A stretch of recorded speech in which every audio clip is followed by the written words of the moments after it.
नमस्कार।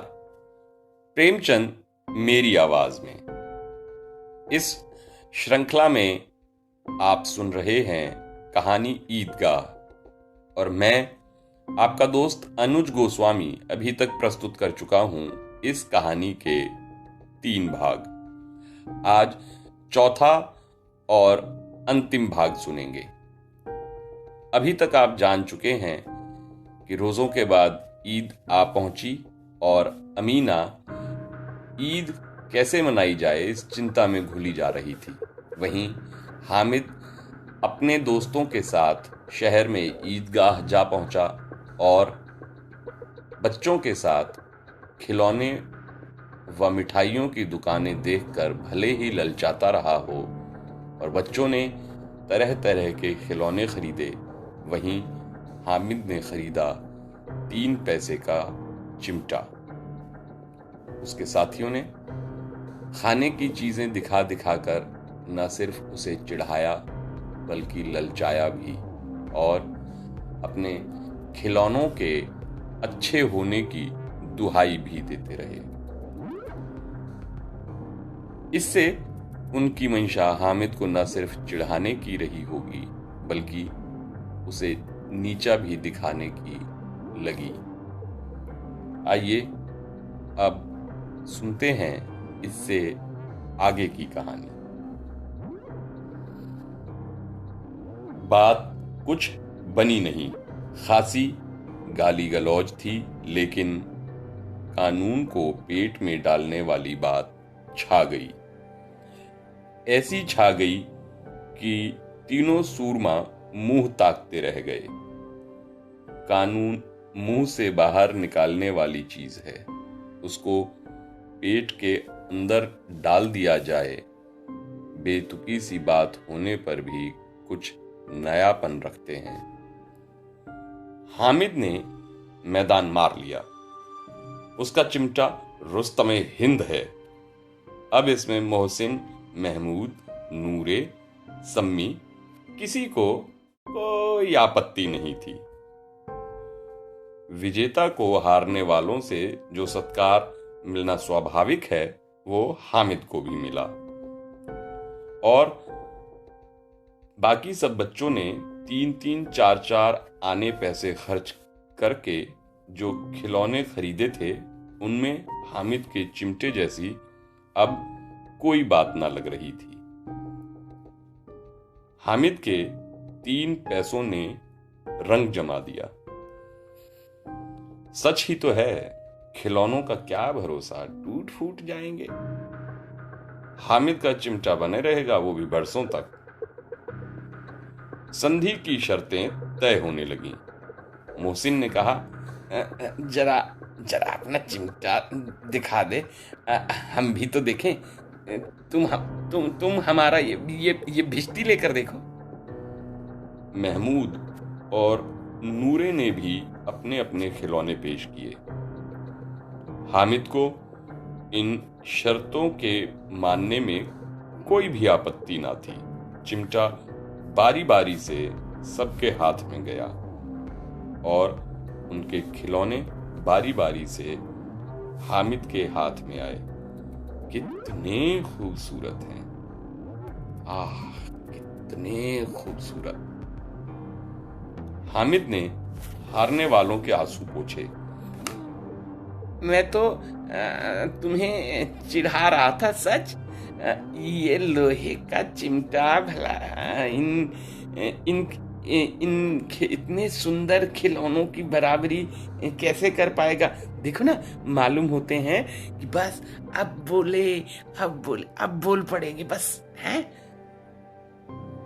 लेकिन मोहसिन की पार्टी को इस दिलासे से संतोष नहीं होता। चिमटे का सिक्का खूब बैठ गया। चिपका हुआ टिकट पानी से नहीं छूटता जनाब। मोहसिन बोला, लेकिन इन खिलौनों के लिए कोई हमें दुआएं तो न देगा। वहीं महमूद ने कहा, दुआओं के लिए तो फिरते हो, उल्टे मार ना पड़े। अम्मा जरूर कहेंगी कि मेले में ये मिट्टी के खिलौने मिले तुम्हें बस। हामिद को स्वीकार करना पड़ा कि खिलौनों को देखकर किसी की माँ इतनी खुश ना होगी जितनी दादी चिमटे को देखकर होंगी। 3 पैसों में ही तो सब कुछ करना था और उन पैसों के इस उपयोग पर पछतावे की बिल्कुल जरूरत ना थी। फिर अब तो चिमटा रुस्तमे हिंद है और सभी खिलौनों का बादशाह। रास्ते में महमूद को भूख लगी। उसके बाप ने खाने को केले दिए थे। महमूद ने केवल हामिद को साझी बनाया। उसके अन्य मित्र मुंह ताकते रह गए। ये उस चिमटे का ही प्रसाद था। 11 बजे सारे गांव में हलचल मच गई। मेले वाले आ गए, मेले वाले आ गए। मोहसिन की छोटी बहन ने भी दौड़कर भिश्ती उसके हाथ से छीन लिया और मारे खुशी के जो उछली तो मियां भिश्ती नीचे आ गिरे और सुरलोक सिधार गए। इस पर भाई बहन में मारपीट हुई। दोनों खूब रोए। उनकी अम्मा शोर सुनकर बाहर आई, बिगड़ी और ऊपर से दोनों को 2-2 चांटे और लगाए। मियां नूरे के वकील का अंत उसकी प्रतिष्ठा के अनुकूल हुआ। इससे ज्यादा गौरवमय हुआ। वकील जमीन पर या ताक पर तो नहीं बैठ सकता, इसलिए उसकी मर्यादा का विचार तो रखना ही होगा। दीवार पर 2 खूंटियां टांगी गईं। उन पर लकड़ी का एक पटरा बिछाया गया। पटरे पर कागज का कालीन। वकील साहब राजा भोज की भांति सिंहासन पर विराजे। नूरे ने उन्हें पंखा झलना शुरू किया। अदालतों में खस की टटियां और बिजली के पंखे रहते हैं, क्या यहां मामूली पंखा भी ना हो? कानून की गर्मी दिमाग पर चढ़ जाएगी, इसलिए बांस का पंखा आया और नूरा हवा करने लगा। मालूम नहीं पंखे की हवा से या फिर पंखे की चोट से वकील साहब स्वर्गलोक सिधार गए। उनका माटी का चोला माटी में ही मिल गया। बड़े जोर शोर से मातम हुआ और वकील साहब की अस्थि घूरे पर डाल दी गई। अब रह गया महमूद का सिपाही। उसे चटपट गांव में पहरा देने का चार्ज मिल गया, लेकिन पुलिस का सिपाही कोई साधारण व्यक्ति थोड़ी होता है जो अपने पैरों पर चले। सो वो पालकी में चलेगा। एक टोकरी मंगाई गई। उसमें कुछ लाल रंग के फटे पुराने चीथड़े बिछाए गए, जिसमें सिपाही साहब आराम से लेट गए। नूरे ने ये टोकरी उठाई और अपने द्वार पर चक्कर लगाने लगे। उनके दोनों छोटे भाई सिपाही की तरफ से छोने वाले जागते रहो, छोने वाले जागते रहो पुकारते हैं, मगर रात तो अंधेरी होनी ही चाहिए। महमूद को ठोकर लगी। टोकरी उसके हाथ से छूटकर गिर पड़ी और मियां सिपाही अपनी बंदूक लिए जमीन पर आ जाते हैं। उनकी एक टांग टूट गई। महमूद को आज पता चला कि वो एक अच्छा डॉक्टर भी है।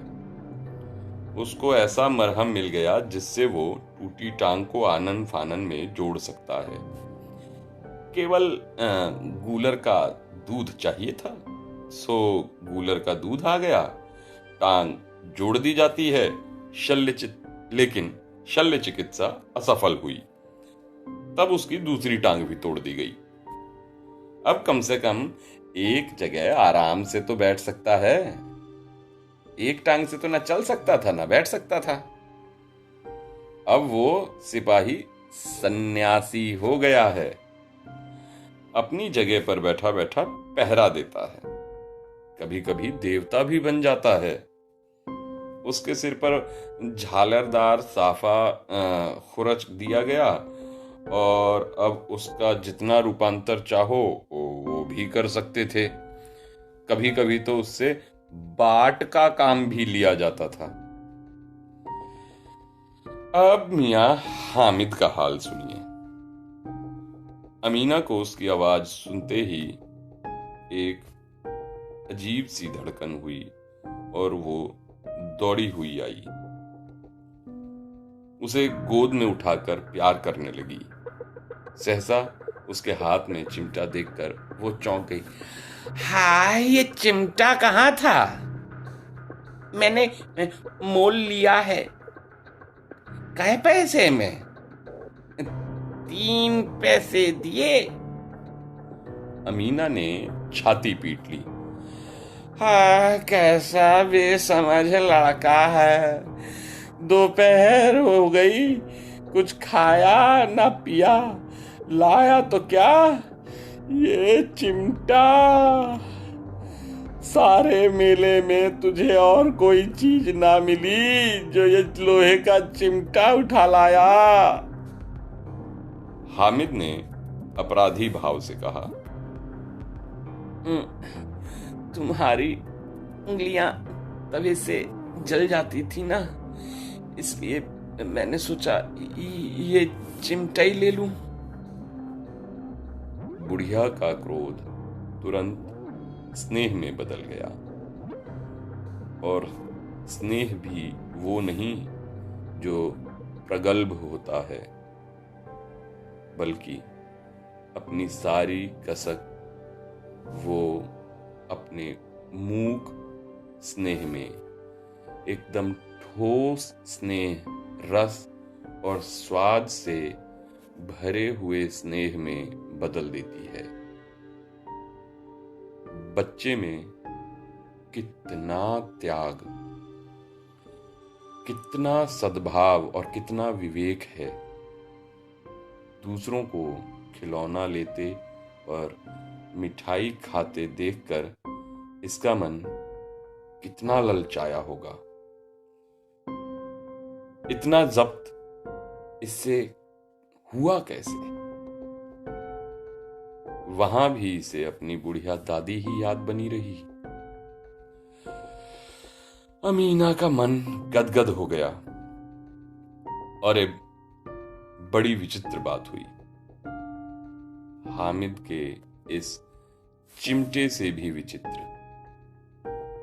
बच्चे हामिद ने बूढ़े हामिद का पार्ट खेला था।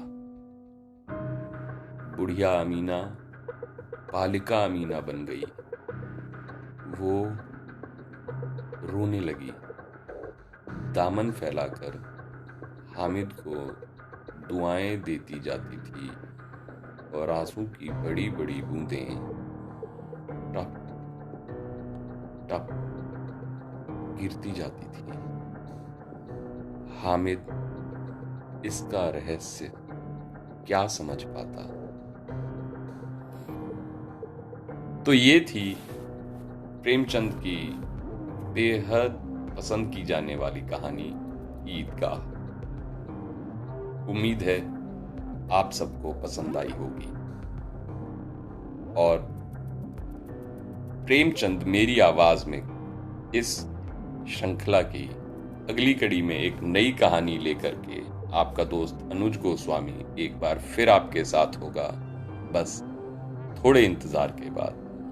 तब तक के लिए इजाजत दीजिए। नमस्कार।